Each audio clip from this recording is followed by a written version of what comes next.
Hi, this is Frank Buck, and this is the place to be if you want to get organized and make it look easy. Do you hate boring PowerPoint slides? Well, today we're going to look at three relatively new features in Microsoft 365.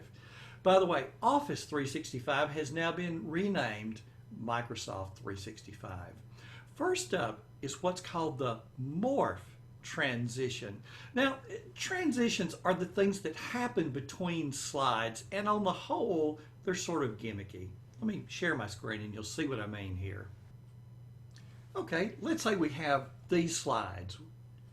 This one, this one, this one, and kind of gimmicky, right?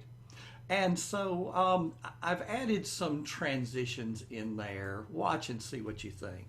So here is this slide and this one and yeah, paper airplane and one more here. Yeah, kind of gimmicky, isn't it? But the morph transition, this one is a gem.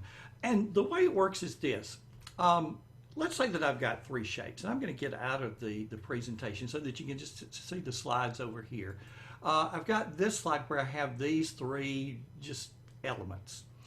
And the way morph transition works is this. I've got stuff that's on a slide. It can even be stuff that's off the slide, like this little red triangle up here. I'm going to duplicate that slide. So I'm going to say right click and let's duplicate slide. So now I've got two slides that are identical. They've got exactly the same stuff on them. Now, I'm going to take the second slide. I'm going to move stuff around. Let me drag the triangle, say, onto the screen, and maybe let's resize it. And let me take this one, this oval, and let me move it down here. Let me make it bigger. Let me also change the color. We'll say right click and we'll say that the fill is going to be, oh, maybe this this color right here. And this arrow, let's make it point a different direction. Let's make it smaller. And let's rotate it so that it points a different direction. And would you also like to change the color of that one too? Let's see, let's do this. And we'll right click and we'll say that the fill on this one is going to now be yellow. Okay, so we have this slide, we have this slide. Now, under normal circumstances, if I said, let's go and play the slideshow from this slide. So here's the first slide. Remember, the triangle is off screen. Boom, and there's the second slide. Now, I'm going to do one more thing. I'm going to go to that second slide because when you do a transition, it's always you're transitioning to that slide. So I'm going to click on the slide and I'm going to go up to the transitions menu and choose morph. It's right next to none. One click. All right, now let's watch what happens. Here's the first of the two slides, and we're going to say, let's do the slideshow from the current slide. So there we have it. I'm going to click the mouse and watch what happened. Let's go back and do it again. Notice how the colors also changed. And that's the morph transition. You know, for years, people have done things with motion paths, and you could spend half a day on a motion path to get the same thing that you could get with a couple of seconds with a morph transition. In my presentations, I talk about how when I first started, before digital organization, I used a day timer, and how everything all of my organizational stuff was in that one little book. My calendar, contacts, tasks, notes, and there was no email back then. And then as I talked to people about how things moved from the book to buying a Palm and syncing everything between the Palm and Outlook, everything's now digital, and what I'm doing now with everything being cloud-based. So without the morph transition, it just goes from one slide to another. We'll say let's do that one, and let's play the slideshow from the current slide. And actually have the morph transition on. You see what happened? Those elements just flew into their proper places. And that one, and that one. Now let me back out and show you what's actually on this slide. Here was the first one. It had all of the elements, but notice how those elements were actually off the slide. And then on the next slide, how these came in. These are still off the slide. And the next slide, how these come in. And the next slide, how those come in. So, but with the morph transition, they just sort of float in place. This is a game changer. And if you search through YouTube, and if you just search for morph transition, you're going to see many, many longer instructional videos on this one particular topic.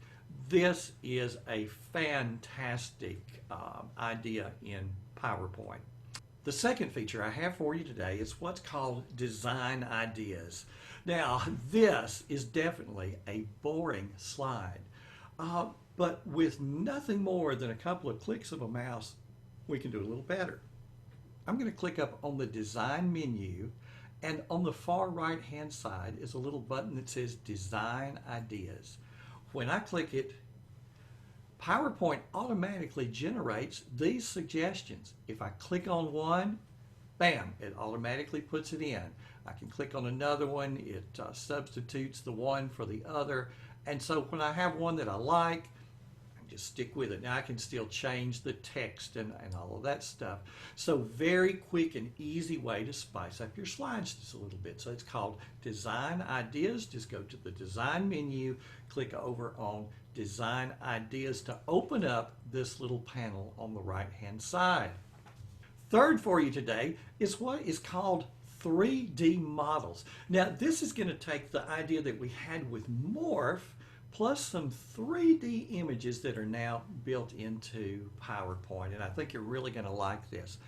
I'm going to go to the Insert menu, and I am looking for 3D models. It's in the Illustrations menu. When I click it, I have from a file or from an online sources. You'll have more things from online sources. It runs a little faster from a file. So I'm going to say from a file. And it gives me these options. Let's see, what would I like to rotate? Maybe a train engine. Let's click that and we'll say Insert. And here it is, and you see that I can sort of twist and turn and move that all over the place. Now, watch what happens if I use the idea of morph along with this. I'm going to duplicate the slide. All right, so these two slides are exactly identical. Now I'm going to change this a little bit, just like you saw with Morph. I'm going to do a little something to that slide. And now I'm going to duplicate that slide. And on this new slide, I'm going to rotate it a little more. And let's duplicate that slide. And on the new slide, let's rotate it a little more. And let's duplicate the slide. And let's rotate it a little more even. All right, now let's apply the morph transition. So I'm going to click that second slide, go down here, hold the Shift key, click that one so that what I'm about to do will apply to all of those slides. I'm going to say transition, I'm going to say morph. All right, so let's click here on this slide and let's say run the slideshow from the current slide. So there's that one, and now let's just click and click and click and click. And that was it. All right, and I was clicking each of the 3 slides. Now, I could have said, let's have these slides move every so many seconds, and then once I started, then it would just go from there, and every few seconds it would just move to that next slide. With just a little bit of practice, you'll be able to do just a really nice rotation. You could have a globe that just seems to turn all the way around.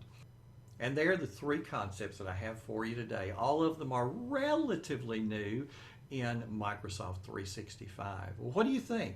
Have you used any of these before? If so, let me know in the comments. What do you think? What stood out for you? What do you think will be your favorite? I'd love to hear from you. Also, if you're watching this directly on YouTube, please come over to my blog post, frankbuck.org. Click on the blog. You'll see the companion post there. If you're watching this on my blog and you're viewing the video there, how about coming over and checking out the YouTube channel, seeing what all is there, and subscribing? While you're on the blog post, go ahead and subscribe to my newsletter. Every week, every Tuesday, you'll stay up to date on what I've just published for you. You'll get tips that you're not seeing anywhere else. You'll keep up with what I'm doing. Thanks for stopping by today. I appreciate your support of my work, and we'll see you next time.